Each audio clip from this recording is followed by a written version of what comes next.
Sorry, I had to. It's the That's new okay. alphabets book. Oh my God, it's like a exciting reveal, unboxing moment. I'm going to pull it out. Gone. There it Oh is. my goodness. This is so exciting. It's actually the first time I see it in print. Can I take a photo of you holding it up? Hold on. That's brilliant. Oh my goodness. I've always read a lot, and then I had this professional training and I knew a lot about publishers. And even when I was 19 in the bookshop, I thought, oh, one day I want to have my own book, or a book with my own name on it. And it took like 10 years to make it happen. But I think having been professionally trained as a bookseller really set this focus on books and also gave me the knowledge of which publisher does what and how are they working. And now then I wrote all these books, and even now working in my sketchbooks, it's still the book format of like having a linear an object where you flip through linear, like you put things in order. There's this page and then there's that page and then this. So it's just a focus. And the first book I did is called Hamburg Alphabet.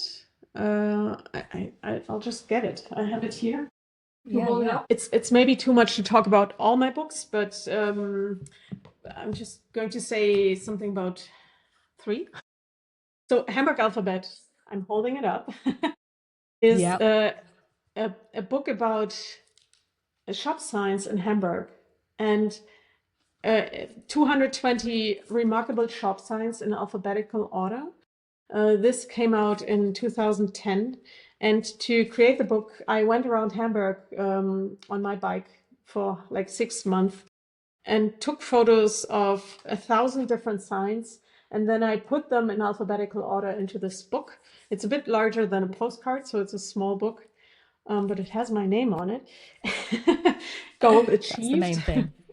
Yeah, and then after 10 years, I wondered what happened to all these signs. Are they still in place? Like, I want to go back and see what happened. So I went back and created an updated version of the book. It's a bit confusing because the updated version has the same cover.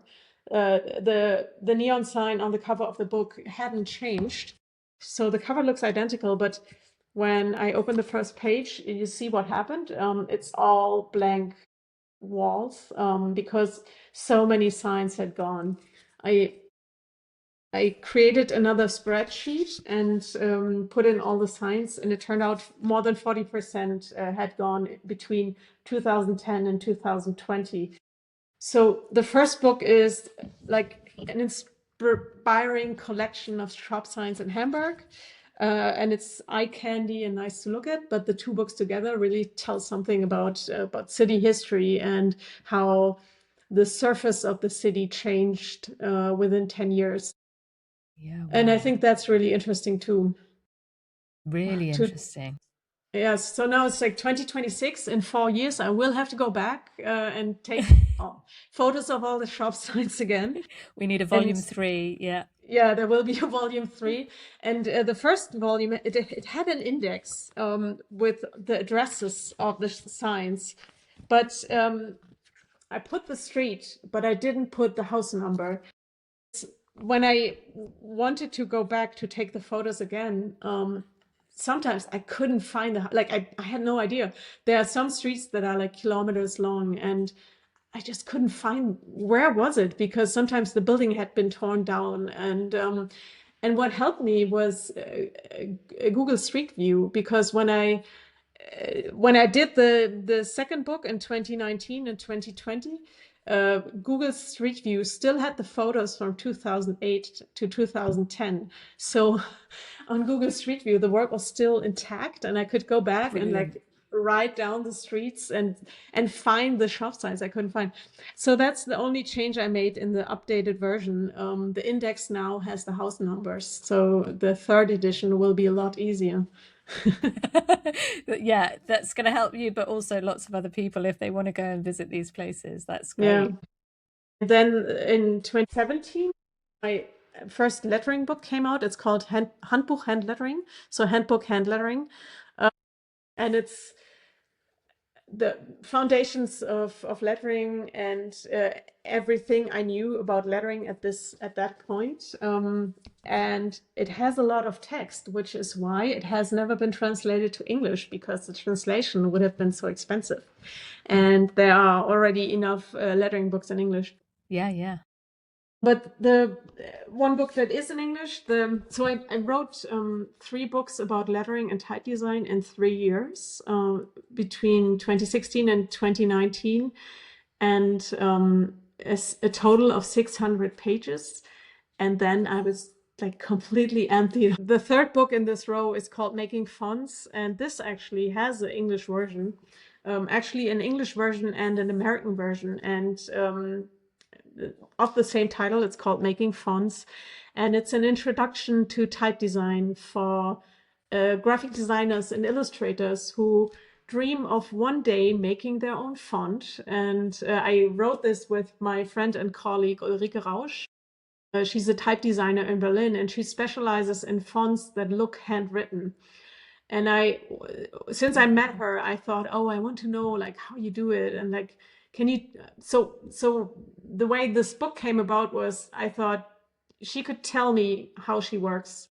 I could write it down, and then we turn it into a book, and that's basically what we did. And it worked really well because I was at the same time author and target group.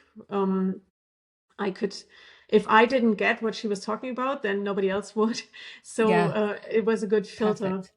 Yeah. And yeah, so this book is still available, and it's actually, I think the English language editions have had a wider reach than the German ones.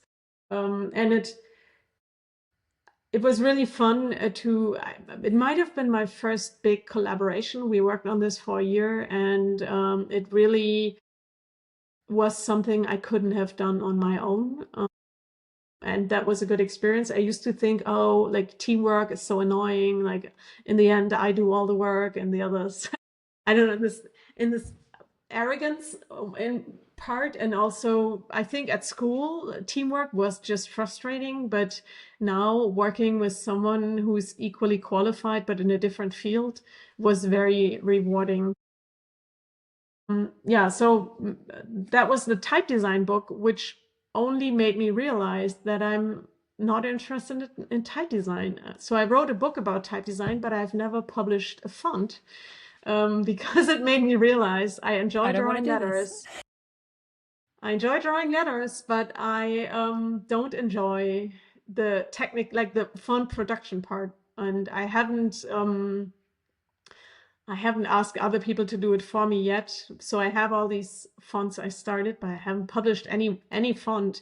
And of course, people always ask me this: do you also do fonts?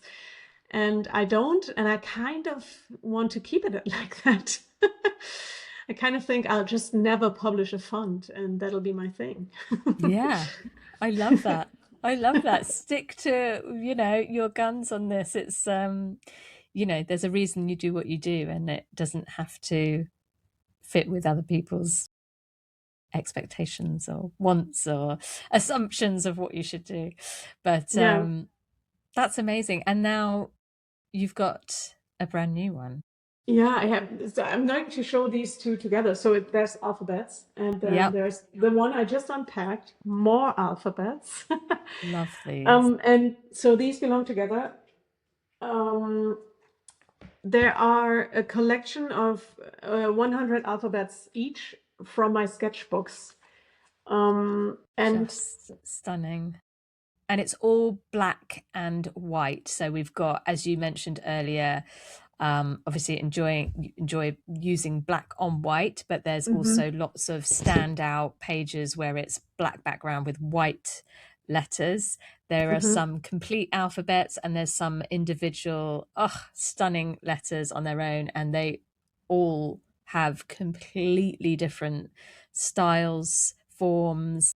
Yeah, stunning. Sort of blockier ones, elongated ones, which I've seen you doing on Instagram as well. And then, yeah, individual letters.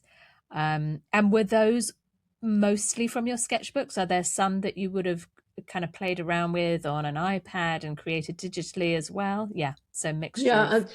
most of them are just double pages from my sketchbooks. And Mhm. the first, the alphabets book, the first volume, got started because I participated in a 100-day challenge by Francis Chouquet, French colleague. 100 days of lettering. He's also like active on Instagram, and like sometimes he does these challenges. And once I joined him, so I created lettering every day for 100 days in a row, and I did that in my sketchbooks. And often I would draw alphabets just because that keeps that way. I don't have to worry about what to write, and I don't like inspirational quotes because they're just so boring and trite.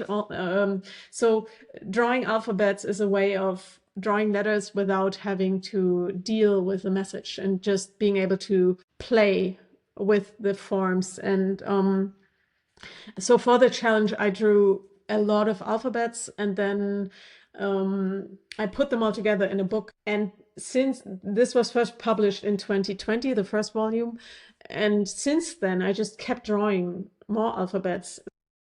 It's the More Alphabet book, the second volume Yeah. called More Alphabet, is just an update. In here, there are this is, for example, a sketch for one of the window alphabets, the series of alphabets I paint on my storefront window. That's another thing I guess we can talk about. So these are sometimes sketches for other projects, but a lot are also just formal experiments in my sketchbooks. And in the More Alphabet book, the second volume that just came out, there are also a few of the fonts that I drew, but I didn't publish because I didn't finish them, are Yeah. in here too. Yeah. And do you hope that people will pick these up and have a go at creating their own, recreate yours, like use it as inspiration in their own work, or just a kind of nice coffee table must-have kind of book? Where do you see? I mean, there could be all of those things. That's a great question. I hope it inspires people to draw their own.